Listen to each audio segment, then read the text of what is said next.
Mi novela Talbot, mi segunda vida, ya está a la venta en Amazon. ¿A qué esperas para adentrarte en la carpa de los Talbot?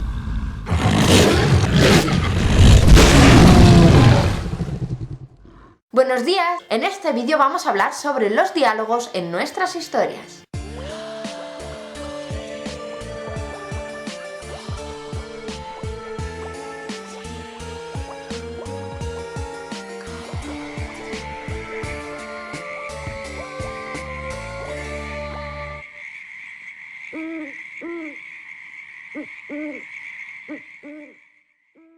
Sé que este es un tema que os trae un poco de cabeza a muchos. Lo primero que hay que tener claras son las reglas sobre cómo se escriben estos diálogos. Así que vamos a repasarlas por si alguno de vosotros las desconoce o se le escapa algún detallito. Tener claras estas normas y aplicarlas bien a vuestras historias hará que vuestro texto gane en presencia y también os ayudará a la hora de corregir. Antes de nada tenemos que tener muy claro que hay dos tipos de diálogos, el diálogo directo y el indirecto. Se llama diálogo directo a aquel en el que los personajes hablan directamente, sin intervención del narrador. Es decir, el típico diálogo que nos vamos a encontrar en las novelas o en los relatos. Un ejemplo es este: «Hola», dijo Pedro. «¿Cómo te encuentras?», preguntó María. En el diálogo indirecto es el narrador el que habla por los personajes, tal que así. Pedro dijo hola a María y ella le preguntó cómo se encontraba. Y ahora veamos las reglas básicas sobre escritura de diálogo. Para empezar, se usa siempre la raya larga. No el guión pequeño ni el guión bajo. Raya larga. Es el doble de larga que un guión. Y para los que escribáis en Word, podéis encontrarla en el apartado símbolo. Y yo recomiendo que desde allí le deis un valor en teclas. Por ejemplo, cuando yo escribo no necesito entrar cada 2×3 al apartado símbolo y cogerlo desde allí, ni andar copiando y pegando el símbolo de la raya. Simplemente le tengo asociado en el teclado las teclas control y guión. Cuando pulso esas dos a la vez ya me sale la raya. Hay un montón de tutoriales en internet sobre cómo podéis asociar unas teclas a un símbolo. Buscadlo y si tenéis dudas preguntadme y yo os lo aclaro. Para los que uséis otros programas tendréis que investigar porque no estoy muy puesta en otros programas. Yo escribo con Word y es con el que me manejo. Ahora que tenemos localizada la raya, vamos a ver cómo usarla. La raya se usa al principio del diálogo para marcar la intervención de cada personaje. No se deja espacio entre la raya y la primera letra. Y, en principio, tampoco se pone raya al final. Esto quedaría así. Raya, menudo fastidio es la ortografía. Punto. La raya se utiliza también para estructurar los comentarios del narrador. Va delante del inciso del narrador, dejando ahora sí un espacio entre la frase del personaje y la nueva raya. Esto quedaría así. Raya, menudo fastidio es la ortografía. Espacio, raya, repitió fulanito. Si el personaje va a seguir hablando después de ese inciso del narrador, lo cerramos con otra raya que irá pegada al texto del narrador. El texto del narrador queda completamente abrazado por las rayas largas. Y esto quedaría así. Raya, paso de la ortografía, de la gramática y de todas esas mierdas. Espacio, raya, siguió diciendo fulanito mientras se levantaba de la silla. Raya, punto, espacio, no esperes volver a verme en clase. Profesora. Ese profesora del final ha sido un vocativo. Sirve para llamar la atención sobre quién habla y sobre a quién le habla. Lo veremos un poco más dentro de un rato. Sigamos. El signo de puntuación, correspondiente a la frase del personaje, se cierra siempre después de la acotación del narrador. Lo que os he dicho detrás de silla, raya, punto, ese punto, es el que cierra la frase anterior. Las excepciones aquí serían la interrogación, la exclamación y los puntos suspensivos, que se colocan antes del inciso del narrador. Esto es así porque los signos de exclamación, de interrogación y puntos suspensivos son de naturaleza diferente al resto de signos de puntuación y cumplen una función diferente. Son indicadores de modalidad, mientras que el resto de símbolos, la coma, el punto, punto y coma o dos puntos, son delimitadores. Cuando el parlamento anterior al inciso del narrador se cierra con signos de interrogación, de exclamación o puntos suspensivos, el delimitador que corresponda, coma, punto o punto y coma, se añade después de la raya de cierre. Por ejemplo, raya, abrimos interrogación. ¿Pasas de la ortografía? Cerramos interrogación, espacio, raya, preguntó la profesora Menganita mirándole con fijeza. Raya, punto, espacio, abrimos exclamación. ¡No puedes hablar en serio! Cerramos exclamación.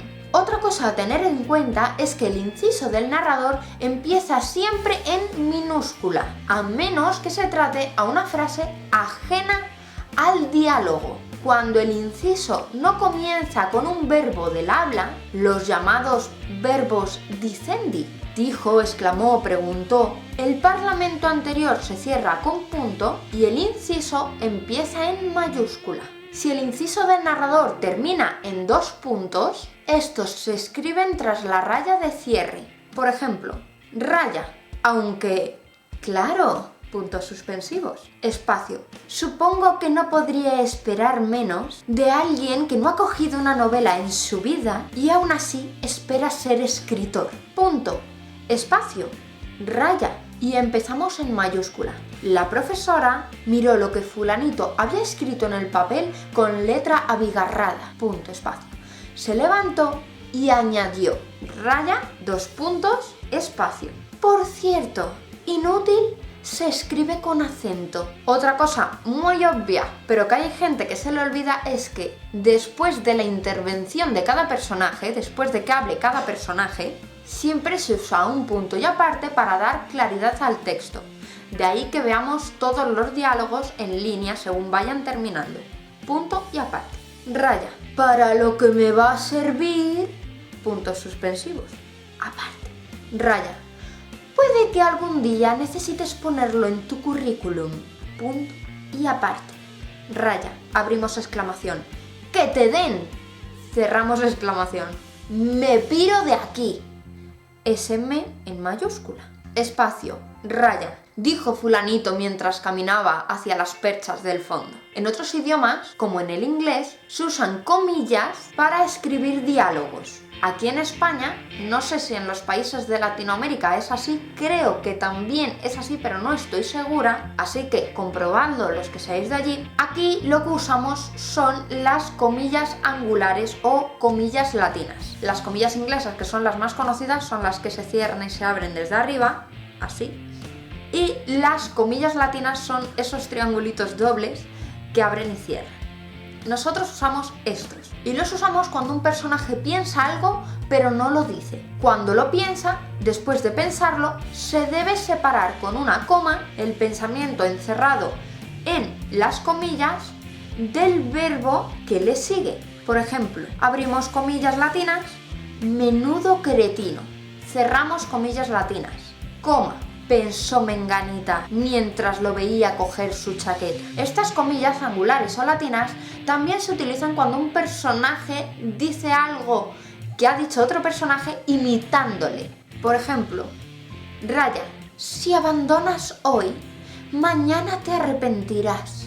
Espacio, raya, dijo Menganita. Punto y aparte. Raya, vaya tontería. Punto, espacio, comillas latinas. Si abandonas hoy, mañana te arrepentirás.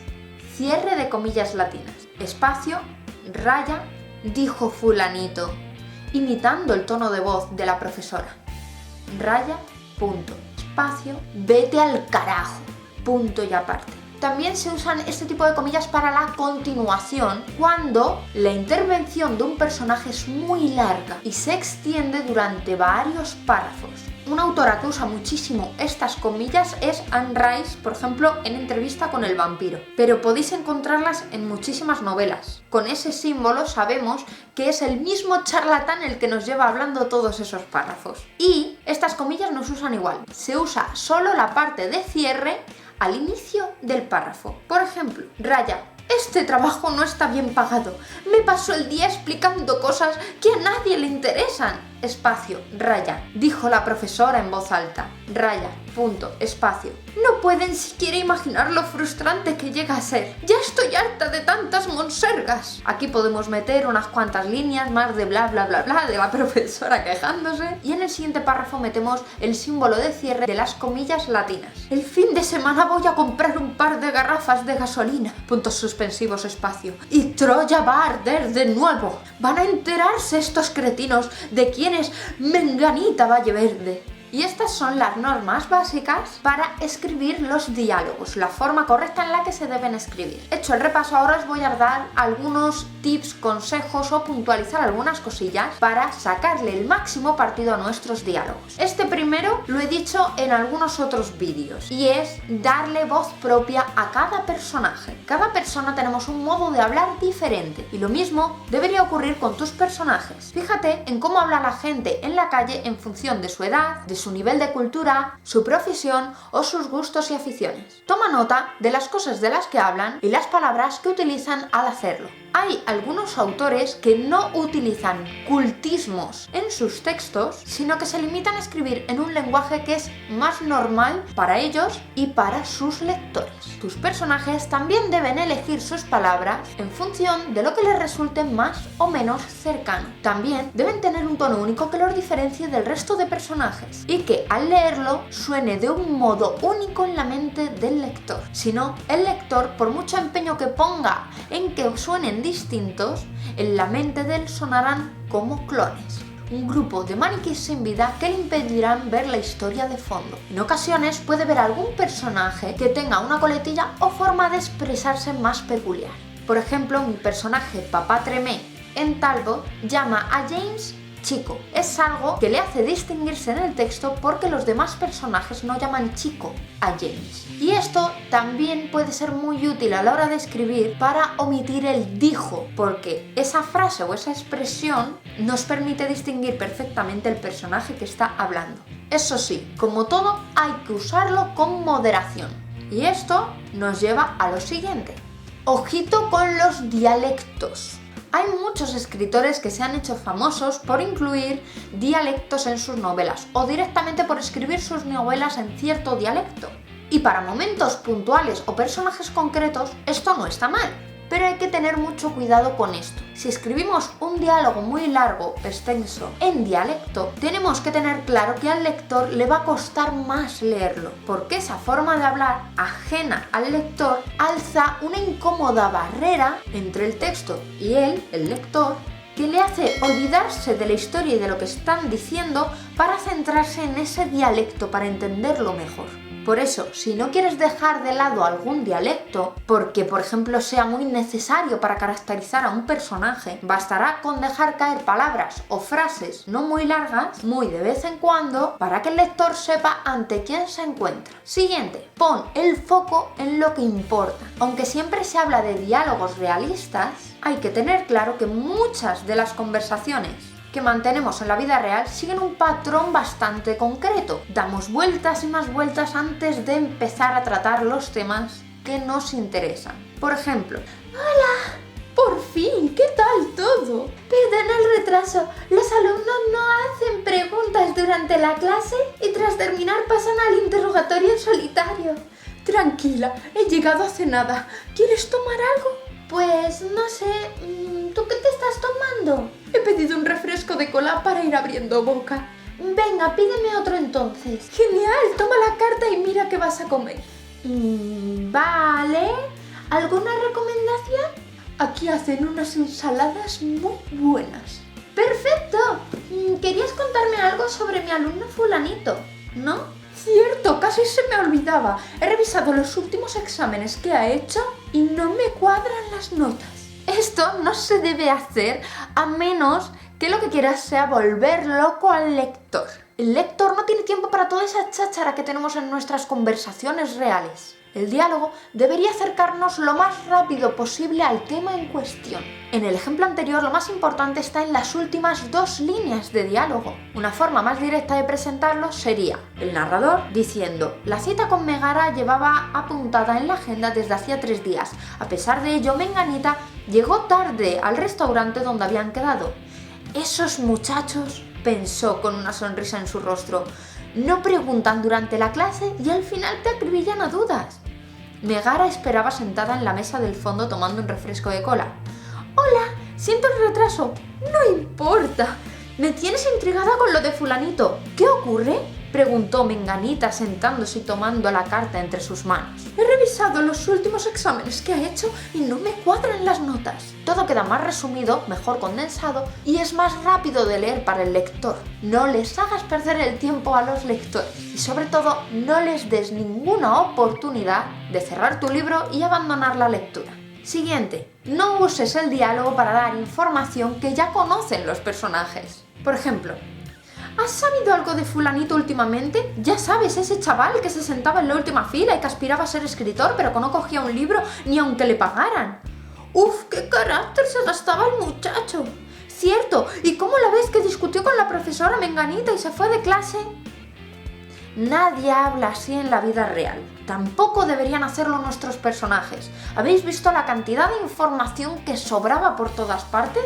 Debemos encontrar otra forma de contarle al lector toda esta información que queremos darle, referente en este caso a fulanito. Aunque recordad el punto anterior, poner siempre el foco en lo que importa. Aquí, en este ejemplo, sobraban muchísimas cosas y muchas ya las sabíamos porque lo hemos visto antes en la discusión con la profesora. El siguiente punto es un clásico de los talleres literarios, de los consejos literarios, etc. Es muestra, no cuentes. Veamos el siguiente ejemplo.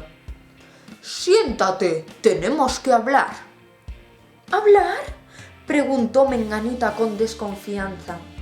Hemos revisado los exámenes de fulanito del Pino, explicó el director Rigoberto conteniendo sus emociones, y me temo que no nos podemos permitir perder ese genio académico. ¿Genio académico?, preguntó visiblemente enfadada. ¿Ha visto la cantidad de partes y amonestaciones que tiene por copiar?, gritó indignada. Veamos ahora otro ejemplo. Siéntate, tenemos que hablar. ¿Hablar?, preguntó Menganita congelando su saludo en el aire. Hemos revisado los exámenes de fulanito del Pino, explicó el director Rigoberto sin alzar la mirada de sus papeles, y me temo que no nos podemos permitir perder ese genio académico. ¿Genio académico?, exclamó ella y empujó su silla hacia atrás. ¿Ha visto la cantidad de partes y amonestaciones que tiene por copiar?, gritó apoyando las manos en la mesa y acercando su rostro al de Rigoberto. En el primer ejemplo le contamos al lector que Menganita está enfadada. En el segundo se lo mostramos. Al lector le llega más la segunda forma de diálogo. Al ser más específica, ayuda a que el lector vea todo lo que ocurre. Casi no tiene ni que imaginarlo. Todo esto hay que hacerlo sin pasarnos, ojo, No le demos 200 detalles innecesarios. Esto también hace que la escena gane en intensidad. Recordemos que nosotros, los autores, no somos más que un mal necesario y que lo que realmente importa es la historia.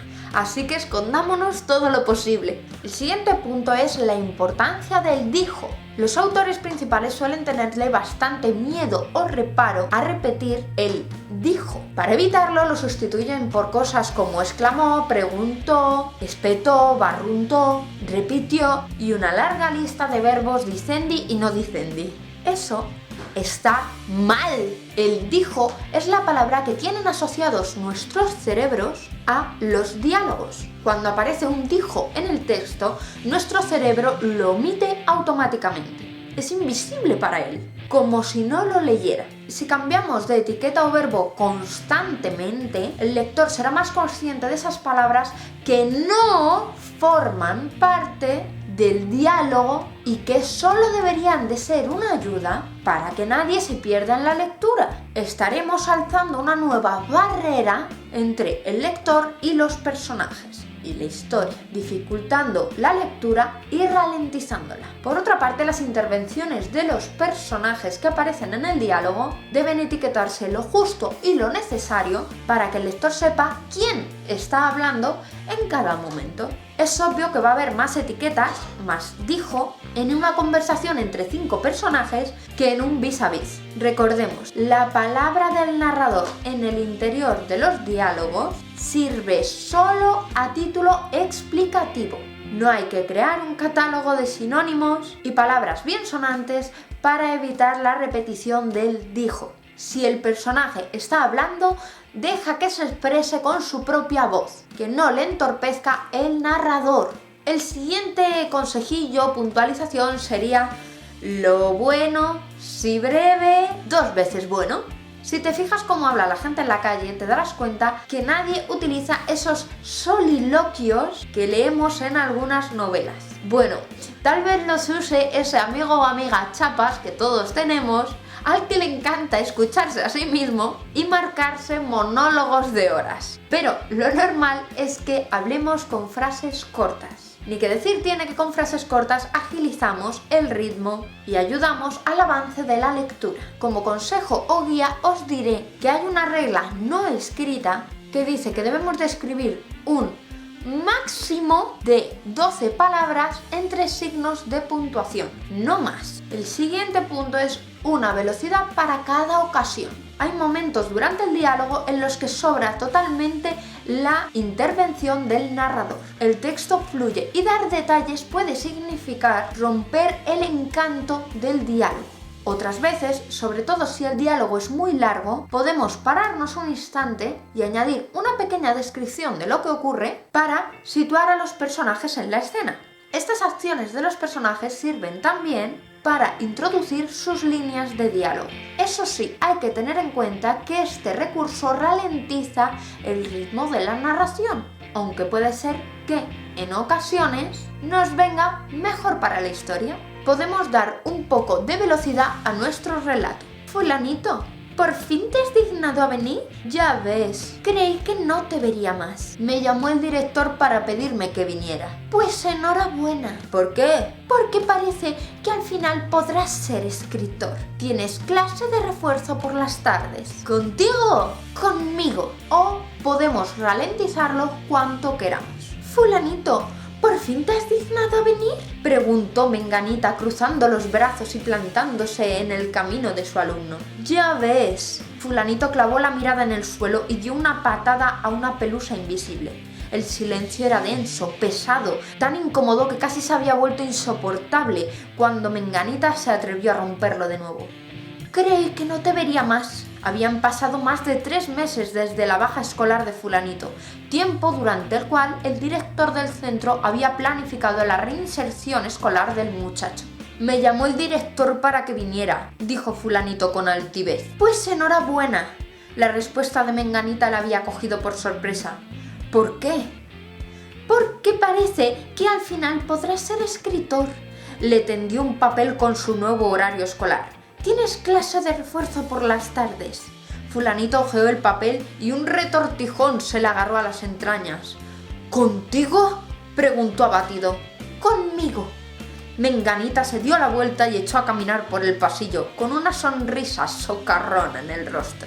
Lo ideal es que guardes ambas opciones en la recámara para utilizar la que sea más adecuada en cada ocasión. El siguiente punto del que hemos hecho mención al principio del todo es los vocativos, nuestros aliados. Los vocativos, como ya hemos dicho, sirven para indicar quién está hablando o a quién se dirige el personaje sin necesidad de añadir un ella le dijo a él. Por ejemplo, como hemos visto en el tip anterior, Fulanito, ¿por fin te has dignado a venir?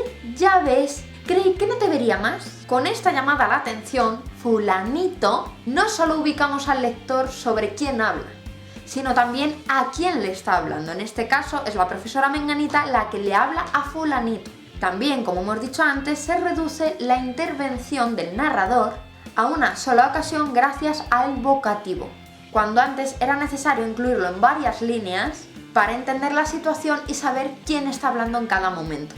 Y por último, el último tip, consejo o truquillo es lee. Lee mucho. Como ha dicho la profesora Menganita durante este vídeo, es muy difícil que alguien quiera convertirse en escritor si no lee. Si no lee mucho, además. Porque leyendo aprendemos, nuestro cerebro absorbe cosas de una forma que no es para nosotros un estudio, pero en la que sí aprendemos. Como en todas las técnicas narrativas, La mejor forma de aprender a escribir y ser un gran escritor, contar muy bien las historias, es leer mucho y escribir mucho. Fijarse en cómo lo hacen los grandes maestros es fundamental para mejorar nuestra escritura. Cuando leas una novela o un relato y veas un diálogo que funcione bien, subráyalo, anótalo, fotocópialo, márcalo de alguna manera. Luego vuelve sobre él y desmenúzalo hasta que entiendas su mecanismo y los recursos que ha usado para que funcione tan bien. Pocas cosas te van a ayudar a escribir buenos diálogos más que esta. El diálogo es una forma muy eficaz de controlar el ritmo narrativo en nuestras novelas. Y para que la experiencia de los lectores sea plena, debemos aprender a controlar todas estas cosas. Aquí dejamos el vídeo de hoy. Espero, como siempre, que os haya parecido interesante y sobre todo que os resulte muy útil. Un saludo muy fuerte y que escribáis mucho. Y no olvides suscribirte a mis redes, donde podrás encontrar más información y artículos sobre el mundo de la escritura, de la publicación y de eventos relacionados con la literatura.